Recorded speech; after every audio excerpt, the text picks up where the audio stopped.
नमस्कार मंडळी, स्वागत आहे तुमचं माझ्या पहिल्या वर्कआउट व्लॉगमध्ये। माझं नाव अमृता आणि मी तुम्हाला माझा फिटनेस प्रवास आजपासून दाखवणार आहे। खूप दिवसापासून मनात होतं फिटनेसवर काहीतरी करावं, स्वतःला फिट ठेवावं। माझ्या आळशीपणामुळे आणि काही मेडिकल रिझनमुळे मी 15 to 20 kg वेट गेन केलं आहे। तर आता मला 15-20 kg वेट लॉस करायचं आहे।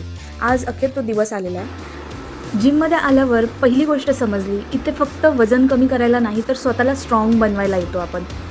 आज मी सुरुवात केली आहे कार्डिओ आणि बॉडी वेट। ट्रेडमिलवर धावताना धाप लागते, माहिती आहे का? कार्डिओमुळे आपलं हार्ट खूप स्ट्रॉंग राहतं आणि स्टॅमिना वाढतो। पण सध्या माझा स्टॅमिना फक्त पाणी पिण्यापुरता मर्यादित आहे। आकाश हा माझा PT आहे आणि खरंच खूप चांगलं वेट ट्रेनिंग मला देत आहे। त्याने मला सांगितलं त्यांनी स्क्वॉट्स मारा, पण मला वाटलं काही सोपं आहे, पण 5व्या स्टेपनंतर पाय असे काय थरथरायला लागले सांगू शकत नाही। मुलींनो, वेट लिफ्टिंगने आपण मर्दाना दिसत नाही तर आपली हाडं मजबूत होतात, बोन डेन्सिटी वाढते। त्यामुळे लोखंड उचलायला घाबरू नका बरं, फक्त ते पायावर पाडून घेऊ नका। मी खरं सांगू का, जिम लावण्याचं कारण फक्त सडपातळ होणं नाही आहे। लग्नानंतर किंवा कामाच्या व्यापात आपण स्वतःला कुठेतरी हरवून बसतो। घरासाठी, ऑफिससाठी धावताना स्वतःच्या शरीरासाठी अर्धा तास काढणंसुद्धा कठीण होतं।